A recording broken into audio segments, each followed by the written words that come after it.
Hi, Fleurette here with Ink on 3, and I'm so excited to share with you our very first in a series of extra large florals. This one's called One in a Million. It's a large, beautiful rose, has a lot of great sentiments, and what's awesome about it is it really fills up the page, makes making a card super easy. We're going to do some no line coloring, and normally I would use the fade out detailing, but I thought I'd show you this time using the digital stamp set.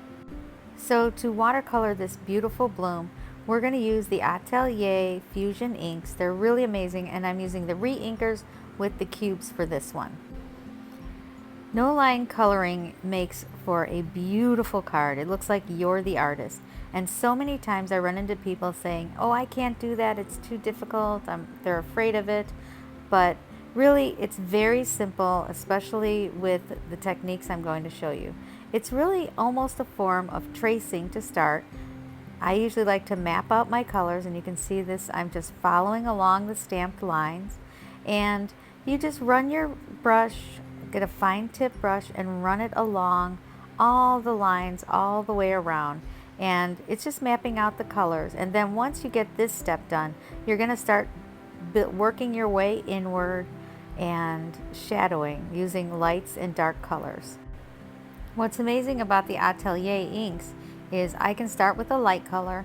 Using one color, we're going to color this rose. So I can get lights, mediums, and darks all out of one color. Today we're using the Sweet Petunia Pink, and you can see I'm just outlining, just relaxing, and going all the lines.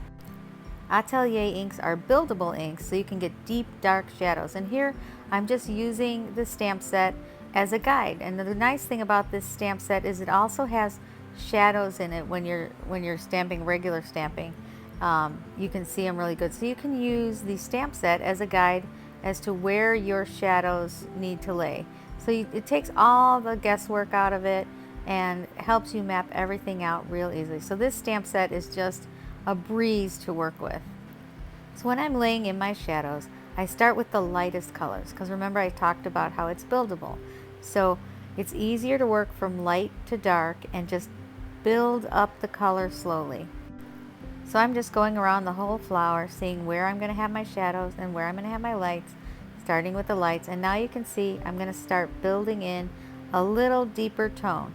If you want the deepest, darkest tone, I dipped into the re-inker that I have above the Sweet Petunia Pink. You can see I have a drop of the re-inker, and I have a little bit of the Atelier Sweet Petunia Pink that I pushed down using the cube size, and I made a little palette using the two things. But you can see here how it's building up, and I'm getting shadow. And don't be afraid to add more color. You want some deep dark tones, because that really is going to give it a lot of depth and dimension and bring a lot of interest to your piece. So to make this happen, I just dip into the deep dark color of the re-inker.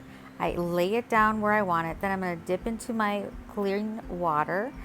I'm going to touch the paintbrush onto my ink off cloth just to get the excess water off. Then I'm going to run the clean clear water just along the edge of the color that I laid down and pull it up into the white, but leaving some of the white space, because it really gives some nice highlights when you leave some white area in your piece. What I love about watercoloring with Atelier inks is they're very, very forgiving. So if you make a mistake, you can easily get some clean, clear water, dab it on the area that you made a mistake or you put a little too much ink, and then take a paper towel or an ink off cloth, dab it, and you'll be able to lift the color. So you have a lot of working time. So no worries about making mistakes or happy accidents, like I like to call them, because you can rework it even after it's been dried for a long time. You can come back and add some water, smooth things out. It's really, really a forgiving ink, and it works just like a beautiful watercolor, and it is artist grade. So it's got a lot of pigment in it. So you're going to get these beautiful colors, and it's not going to fade. That's the other part. It's fade resistant, and when you watercolor with it, normally with a fusion ink, it's going to pull up a white color when it dries, or it's going to get a little chalky. Atelier inks stay true to color. They stay bright and beautiful even after they dry. So it's going to look the same as it was when it was wet as it is when it's dry. The other thing is it's not going to get chalky and cloudy. It's just going to stay bright and beautiful. The thing that will change a little bit is sometimes when you watercolor, you look at it and you're like, oh my gosh, it's a little blotchy here or there. That will smooth out as it dries. So that is the one difference. As it dries, everything's going to blend beautifully and be really smooth. And if you see any areas where you added a little too much water, you can always go back in, dab a little more water, and smooth it out. So you have a lot of working time, reworking time. It just makes watercoloring a breeze. Because normally, even with regular watercolors, once the colors dry, they usually can't be reworked. But with Atelier Fusion ink, you can rework it and you know it's going to stay bright and beautiful and the colors are going to be vibrant every time. And by reworking, one of the things I mean is you can also lift color. So if you have an area that you feel like you went too dark, you can add a little clean, clear water and dab it off with a clean cloth and pull that color back up so you can start over again. So it's just really, really forgiving, because sometimes watercoloring can be difficult because you usually can't lift the color off. And once you lay it down, it's done. But with Atelier Watercolor Fusion inks, you can literally redo sections, lift the color, reblend the color. Just makes it so easy and so much fun.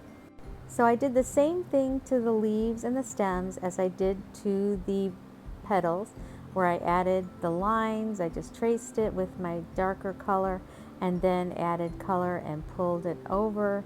And here you can see I'm dabbing the color on the edges and just moving it around and blending. I always like to use a little yellow in my leaves, so I started with the yellow, Bee Sting yellow, then I added the Goddess green over the top, and then for some deeper, darker tones, I'm using a little of the Trinity teal on top of that, and it changes the green to just a beautiful bluish green, deep color for the leaves, and it just gives it that nice pop and is so pretty. And here you can see I was dipping into the Trinity teal. It's just such a fun thing to do when you can layer the colors. And you can see we're coming along really good. We're almost finished. This is such an easy stamp to color. It's so big and so beautiful. We don't even need to add a background to our stamp. It's going to fill up the entire page. Now here I'm just looking to see if I want to add anything else or blend anything else. So now that we're done with our rose, I'm going to add a little blue to the outer edges using the Trinity teal, just to give it a little pop around the edges. You could have left it white like it was. That looks pretty too. But I love to add a little border of color around the edges. It just really makes the colors pop. So I just dip into the Trinity teal and I run the edge along the lines and then pull the color down, wiggling my brush a little bit to give it a really soft, pretty look, deeper by the image, and then pulling it a little bit lighter as we go out. Now I'm just going to continue around the whole flower in the little between the stems and around the edges. And I'm going to put a little music on as I finish this up.